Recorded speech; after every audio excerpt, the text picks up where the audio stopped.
Hi, I'm Jonathan Fields. Tune into my podcast for conversations about the sweet spot between work, meaning, and joy, and also listen to other people's questions about how to get the most out of that thing we call work. Check out Sparked wherever you enjoy podcasts. From LinkedIn News, I'm Jessie Hempel, host of the Hello Monday podcast.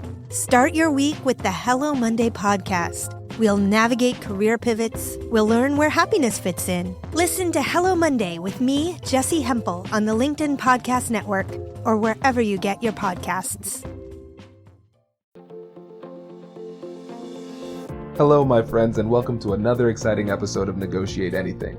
Negotiate Anything is produced by the American Negotiation Institute, and with over 3 million downloads and listeners in over 180 countries, listeners just like you have made it the #1 negotiation podcast in the world.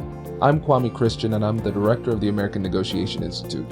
We're growing, and I want to introduce you to our new team members and new trainers. This will give you new and diverse perspectives on negotiation and conflict resolution.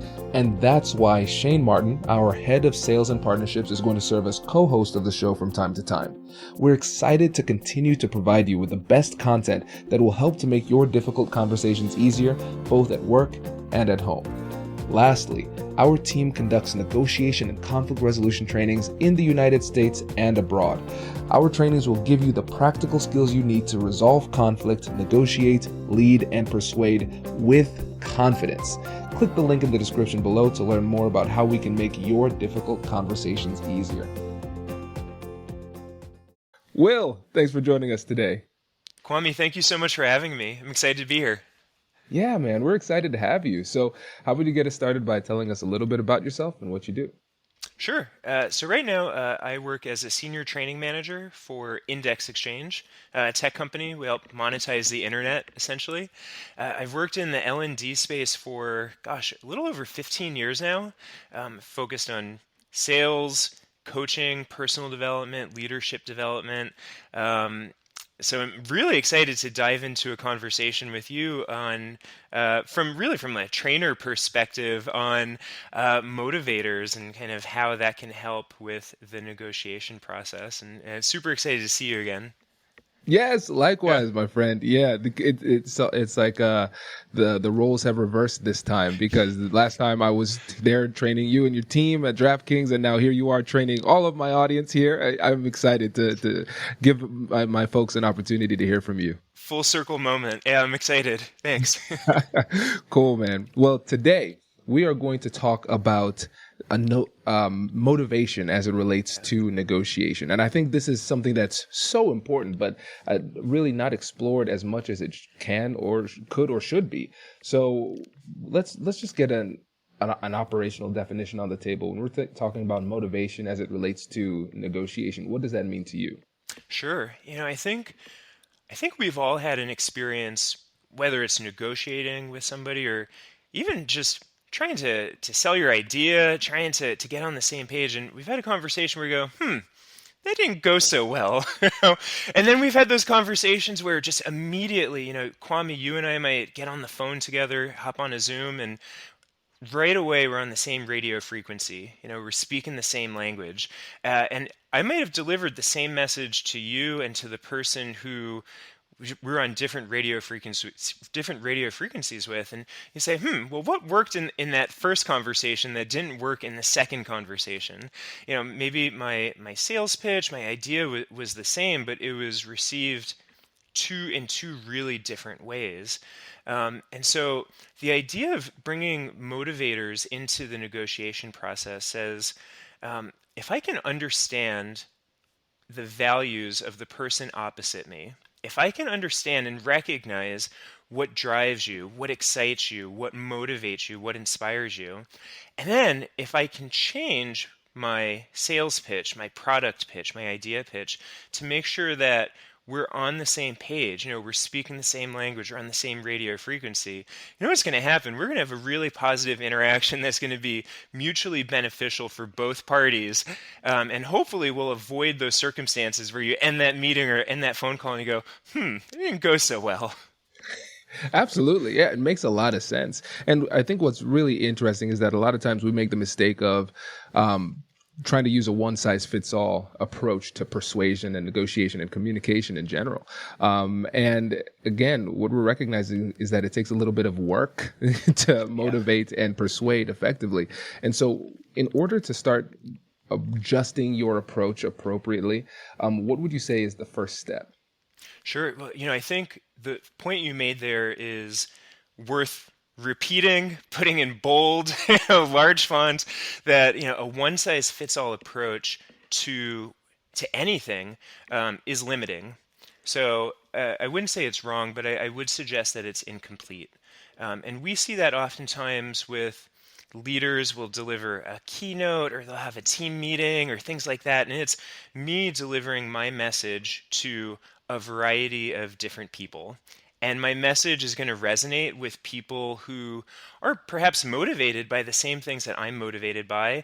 And there's going to be a percentage of the audience where maybe that message just isn't going to click. And that's par for the course when you've got a format like that. So really, I think part one is understanding that your sales pitch, your idea, your communication needs to be tailored to the person opposite you, no matter what, if it's going to be complete.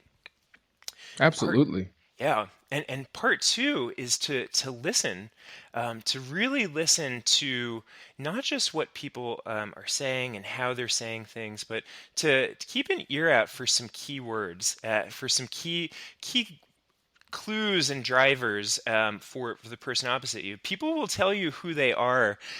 You've just got to pay enough attention to listen. So I'm a big believer that people will give you clues all along the way, but if you pay close enough attention, you can use that information to craft a really well-rounded sales pitch, really well-crafted idea project pitch that'll land with just about anybody. I love it. And it sounds like what we need to do is start with understanding. So we need to figure out what motivates them, what are their drivers, those type of things. And when you're observing somebody or listening to them or communicating with them, what are some of the things that you're looking for? Oh, sure. Well, the first is I'm a firm believer that people are much more likely to listen to you once they've been listened to. And that is exceptionally true in the negotiation process. How can I understand how to best serve you unless I've listened to you first? And it's our natural inclination to want to speak first. I've got this great product. I've got this great idea. I want your buy-in. I want you to get on board. I'm so excited for this meeting that I've been preparing for and looking forward to. And I just want to talk and share with you. And so it's important to take a step back and to really make sure that you listen first. Because, to reiterate that point, people are much more likely to listen to you and what you have to say once they've been heard. The second thing is, in that format, you'll get a lot of the clues, kind of the breadcrumbs that will help you craft a really thoughtful sales pitch, project pitch that'll resonate in the person opposite you. It's natural to try to motivate others in ways with which we're personally motivated. So there are things that are motivating to me, and that is kind of my go-to approach. And what I might find is Kwame, if you open up the conversation and you tell me a little bit about who you are, your needs, your experience, your values, I might find that I've got to be a little bit nimble here. Perhaps what I had planned to share with you, that might not be a good fit. I might need to be a bit flexible in crafting a message that's going to land with you and with your specific motivators. Yeah. Okay. This is great. And let me put you a bit on the spot here. Oh, sure. I think let's use you as a case study. Okay. So let's say we are trying to sell you something or persuade you, motivate you, whatever it happens to be. How would you describe your personality type or your major motivators? And then how would that manifest itself in a persuasive conversation with you? Sure. So typically as I said, we try to motivate people in ways with which we're personally motivated. And what'll happen is if there's a match there, magic happens right away. You click, you're on the same page, and you go, wow, that was a really easy sale. That was a really easy conversation. Sometimes you might find, okay, you know what, this is a bit of a struggle. You might find 5 or 10 minutes into that conversation, like, this isn't going as I'd planned. Time to pull out plan B or plan C. The framework that I use and the framework that I teach actually comes from a gentleman named Edward Spranger. Edward Spranger was a German philosopher and psychologist back in the 19th century. So he wrote a book back in, I think it was 1920, titled The Types of Men. And what he found in his research at the time were that there were 6 main drivers and 6 main motivators of people. There's power, so influence, status, control. There's economic, which means money, but it also means return on investment.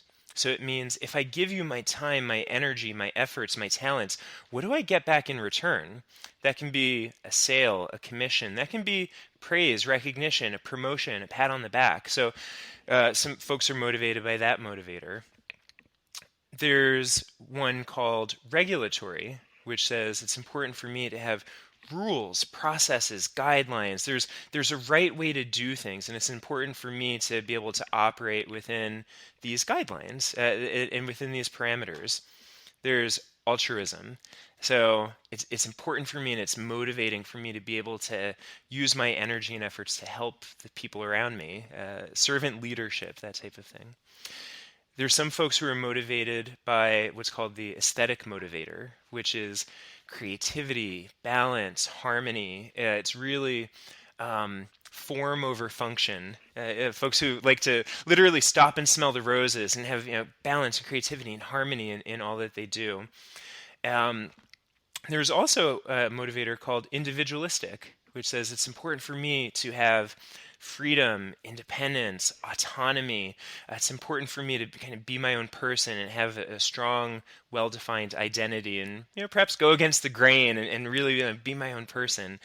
And the final motivator is called theoretical, which is knowledge, facts. The more I know about a problem, the more I know about your solution, what you're trying to sell to me, the more facts, the more data that I have, the more likely it is that I can influence my environment for the positive. And so for me, it's important to gather facts and data because I can make a well-informed decision that will help me in the long run. So those are the 7 motivators according to Edward Spranger. And what I like to do and what I like to teach is to say, gosh, Kwame, if you and I met for the first time, as I'm doing my research about A&I, let's pretend I'm selling you something. I would do my research about A&I. I would see the language that you use on your webpage. I would check out your LinkedIn profile. I would check out that about paragraph. How do you speak about yourself? How do you speak about your business? What's important to you? I would very likely see some of those motivators come through in just how you write a blog post, how you describe your company, in your LinkedIn posts. And if I got to the point where, we're about to have our meeting and I'm like, I'm really not sure, I would craft a pitch that would include hints of all 7 of those. So, for instance, I'm gonna perhaps turn the table on you a little bit here, if that's all right, Kwame. So, yeah, let's do it. I'll use A&I as an example, right? So, if I were selling A&I, right, and I was saying, hey, here's why you should partner with me and the American Negotiation Institute, I can say, we are the best at what we do. It's power, influence, authority. We're number 1. We're winners, right? Here's the return on investment that you and your employees can expect if you partner with us. So if you give us, whatever the fee is, right? Here's what you can expect. Here's the return on investment. Here's what you're going to see in your results for your company as a result of partnering with us. I could say, it's a passion of mine to help people. I want to help your employees be the best salespeople possible. And it is my mission to help you and your company have well-developed salespeople. And just being able to help your team is a reward for me. And that's altruism. You can say, we've got certain guidelines, processes, structures that are tried and true. And if you implement what we teach you in our courses, these approaches are time tested. So if you stay within these guardrails of what we teach you, you'll see results. And that's regulatory. You can say, everybody on our team has this level of expertise. We've been in the industry, we've been working with companies just like yours for this amount of time. We've worked with brand X, brand Y, brand Z. So we've got the knowledge to help your team grow. So that's that theoretical. And then you can say, each company is different. So the product at ANI, it's not off the shelf. We would customize our solution for you and for your needs. We would put together a program and a package that's going to deliver for your company specifically. So you won't get the same, negotiation training that the next company gets. We really want to work with you to deliver something that's customized. So that's individualistic. And then, the aesthetic piece could be, we would put together our training deck on your PowerPoint template. We would use your colors, your acronyms. So we would implement practices that fit into kind of the ecosystem of what you've already got in place from your other sales programs at your company. So I would craft a sales pitch that touches in some way, shape, or form on each of those motivators. And I know I'm doing a lot of talking, so I apologize. But then after I craft that pitch that hits on all of those, I would stop. And I would see what the person opposite me responds with. Tell me more about, and how they finish that sentence will give you a clear indication of what is motivating to them or what they value. And you can take that and you can kind of run with it and craft the rest of your sales pitch. Does your company invest in professional development training? If you believe that your team would benefit from a negotiation workshop, all you need to do is go to our website, fill out the workshop request form, and then we'll set up a time to chat. These workshops are completely customizable, and we've done them all around the country. Negotiation and conflict resolution skills are beneficial across all professions, but they're especially useful in procurement, purchasing, sales, sourcing, and contract management. Our calendar is filling up quickly, and we even have some workshops scheduled for next year. If you think you might want one, I'd suggest reaching out soon so you don't miss out. Check out the link in the description to learn more. And now, back to the show. Brace the rudders! Raise the sails! Raise the sails! Captain, an unidentified ship is approaching. Over. Roger. Wait, is that an enterprise sales solution? Reach sales professionals, not professional sailors. With LinkedIn ads, you can target the right people by industry, job title, and more. We'll even give you a $100 credit on your next campaign. Get started today at linkedin.com/marketer. Terms and conditions apply. This is great. And there are two main things that I want to follow up on there. The first one is this episode just became required listening for our sales team. So I appreciate that. Professional development for the sales team. This is great. All right. The second thing is I love how you started broadly if it's a situation where you're not 100% sure what would resonate the most with them. So you started broadly, and then what you do is you wait to see how they respond, and then you can focus from there on. So which motivator seems to resonate the most with them, and then you can double down on that one as you proceed because you're gathering data and refining your approach as the conversation goes on. Exactly. Yeah. So do your research up front. People will give you those clues if you do your research. Check out their blog posts, their LinkedIn page, their company page. Check out a mission statement. So do your research and come with a well-informed perspective and kind of have that as plan A. But as plan B, be ready to pivot and be able to think about how can I take what I'm trying to share, to sell, and what does that look and feel like through the lens of these other motivators? It'll actually help me become a more well-rounded salesperson, a more well-rounded communicator, because I can deliver my message and I can have it prepared in a myriad of different ways, rather than perhaps just the one way that I'd planned, plan A. It's always good to have plan B through F. Right. No, that makes a lot of sense. And Will, we've talked a lot about the benefits of understanding the personality styles and major motivators of others. What benefit is there for you to get a better understanding of your own motivators? Oh, absolutely. So I will share with you because I think this was the question you asked that I didn't actually answer. So my main motivator, my highest motivator, is the individualistic motivator. So I recognize in myself, it's important for me to have freedom, autonomy, self-expression, and my second highest motivator is aesthetic, which is creativity, balance, harmony, and part of the reason why I do what I do is I love the creative component behind it. Every time I'm delivering a training, if I'm having a coaching session with a coachee, it's different every time. Um, and being able to speak to your listeners today is different than how I would deliver this in a classroom session. So it gives me the ability to share information, but in a way that's really true to my style and approach, and it gives me that creative component. So there are folks who are in the education space, learning and development space, who perhaps do it, may have the same job title, the same role, the same responsibilities, but they come at it from a different motivation. So perhaps oftentimes it's altruism. You'll see a lot of altruism in the L&D space. I want to help you. Oftentimes you'll see it from the theoretical lens, like I just want to pass on this knowledge to you. I've got this knowledge and I want to make sure that at the end of our time together, I've passed on this knowledge that's going to help you grow and develop. So it's interesting where you start to see people drawn in different ways or respond to things differently based on their own motivators.